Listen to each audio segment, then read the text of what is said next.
नमस्कार, मैं प्रद्युमन जोशीला। हरियाणा प्रदेश में नगर निकाय के चुनाव चल रहे हैं।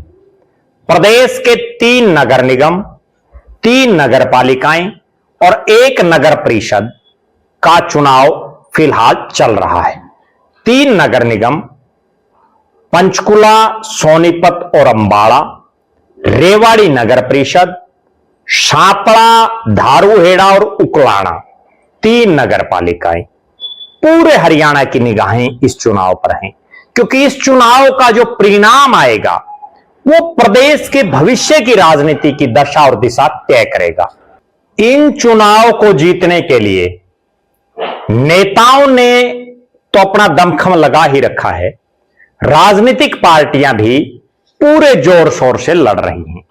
लेकिन आज हम जिक्र करेंगे हरियाणा प्रदेश का एक ऐसा इलाका जो राजनीतिक तौर पर बड़ा महत्वपूर्ण है और जहां से जो फिलहाल विधायक हैं उनकी टिकट को लेकर के भी बहुत लंबा संशय रहा और बहुत लोग आज भी ये मानते हैं कि इस टिकट की वजह से और इसके साथ ही एक हलका और, इन 2 हलकों की वजह से कांग्रेस का राज चला गया।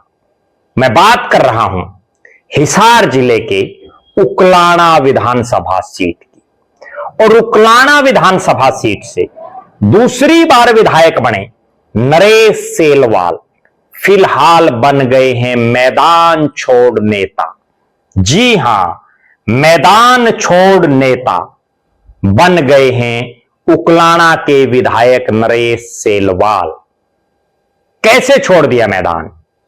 नरेश सेलवाल जो बड़ी बड़ी डींगे हाँक रहे थे कि कांग्रेस पार्टी का विधायक यहां से है, कांग्रेस का सांसद इस इलाके से है और अब यहां जो चेयरपर्सन होगा वो भी कांग्रेस का होगा, बीजेपी को नहीं जीतने देंगे।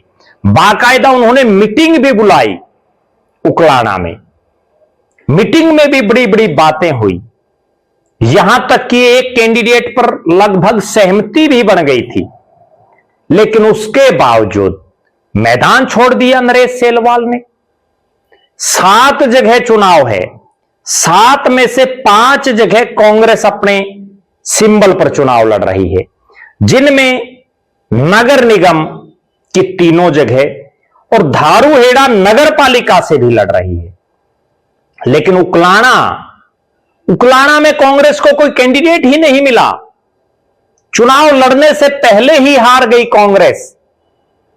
और यह वो सीट है उकलाना की, प्रदेश की 2 सीटें उकलाना और नारनौंद, जो दोनों कुमारी शैलजा अपने नजदीकियों को दिलाना चाह रही थी। दोनों जगह भूपेंद्र सिंह हुड्डा और दीपेंद्र सिंह हुड्डा ने अड़ करके नरेश सेलवाल और जस्सी पेटवाड़ को टिकट दिलाई और उसके बाद प्रदेश में एक ऐसा माहौल बना कि कुमारी शैलजा टिकट वितरण से नाराज है और जिसका परिणाम यह रहा कि लोकसभा में 5-5 सीटों पर जीतने वाली बीजेपी और कांग्रेस विधानसभा चुनाव आते आते 48 और 37 पर आ गई, यानी कांग्रेस चुनाव हार गई। आज भी बहुत से लोग ये मानते हैं कि नरेश सेलवाल और जस्सी पेटवाड़ को अगर टिकट ना देती कांग्रेस तो शायद हरियाणा में आज कांग्रेस का राज होता। टिकट दे दी, दोनों विधायक बन गए, लेकिन उसके बावजूद नरेश सेलवाल कोई एक शख्स नहीं उतार पाई इस चुनाव में लड़ने के लिए कांग्रेस के चुनाव चिन्ह पर। मैदान छोड़ गए, चुनाव लड़ने से पहले ही बाजी हार गई, यानी कांग्रेस इस इलाके में चुनाव जीतना दूर अपने चुनाव चिन्ह तक को नहीं पहुंचा पाई। और वो कांग्रेस जिसके प्रदेश अध्यक्ष राव नरेंद्र सिंह बयान देते हैं कि भले ही चुनाव परिणाम कुछ हो, लेकिन चुनाव चिन्ह घर घर तक पहुंच जाए, चुनाव चिन्ह हर जगह पहुंच जाए, इसलिए हम चुनाव लड़ेंगे। हम वार्डों का चुनाव भी लड़ेंगे। वार्ड छोड़िए, यहां तो चेयरपर्सन का चुनाव के लिए कांग्रेस को प्रत्याशी नहीं मिला। ये वो उकलाना है जहां से सांसद कांग्रेस का, ये वो उकलाना है जहां से विधायक कांग्रेस का, और ये वो उकलाना है जिससे सिरसा की सांसद कुमारी शैलजा भी इसी इलाके से हैं। नरेश सेलवाल जो 2 बार यहां से कांग्रेस के विधायक बने, 2009 में जब यह विधानसभा पहली बार बना हरियाणा प्रदेश के नक्शे पर, तो नरेश सेलवाल को यहां से टिकट मिली। उनकी धर्मपत्नी जिला परिषद की सदस्य थी। नरेश सेलवाल चुनाव जीते, लेकिन 2014 आया, सिटिंग विधायक होते हुए नरेश सेलवाल तीसरे नंबर पर आए, कांग्रेस की ही टिकट पर। 2019 आ गया, टिकट ही कट गई और नरेश सेलवाल ने निर्दलीय चुनाव लड़ा, चौथे नंबर पर रहे। इस बार चूंकि किसान मूवमेंट इतनी जबरदस्त थी और उकलाना देहाती बेल्ट, भले ही उकलाना नगर पालिका का इलेक्शन है, लेकिन इसमें भी उकलाना गांव का एरिया आता है। उकलाना शहर भी कोई बहुत बड़ा कस्बा या बहुत बड़ा शहर नहीं है, एक बड़े गांव टाइप का ही इलाका है। तो इस उकलाना में चूंकि किसानों का यहां एक विशेष रोल रहा और जो यहां के व्यापारी हैं वो भी कहीं ना कहीं किसानों से सीधे जुड़े हुए हैं, इसलिए यहां से नरेश सेलवाल जीत गई। लेकिन जीती हुई सीट विधायक जिस इलाके में हो और वहां पार्टी अपने चुनाव सिंबल पर चेयरपर्सन तक का चुनाव ना लड़े, इससे बड़ी कांग्रेस की दुर्गति कैसे होगी। राहुल गांधी, मल्लिकार्जुन खड़गे, भूपेंद्र सिंह हुड्डा और दीपेंद्र सिंह हुड्डा और राव नरेंद्र को सोचना चाहिए कि जो विधायक अपने इलाके में जहां वो रह रहा है, जिस शहर में, उस शहर से नगर पालिका की चेयरपर्सन का प्रत्याशी ना ढूंढ पाए, किसी को टिकट ना दे पाए, किसी को टिकट ना दिला पाए, तो कांग्रेस इस इलाके में आगे कैसे जीतेगी। बड़ी सोचने वाली बात है। क्या कांग्रेस बिल्कुल हाशिए पर जाती जा रही है? आप दर्शक अपनी बेबाक राय जरूर रखें। अब उकलाना का जो चुनाव हो बड़ा दिलचस्प हो गया है। बीजेपी ने प्रत्याशी चुनावी मैदान में उतार दी है। 2 जो निर्दलीय प्रत्याशी हैं, दोनों की पुरानी पृष्ठभूमि अगर हम देखें तो चाहे जो दोनों निर्दलीय महिला प्रत्याशी खड़ी हैं, उनके परिवारजन, उनके पिता दोनों के चौधरी देवीलाल के परिवार के साथ रहे हैं।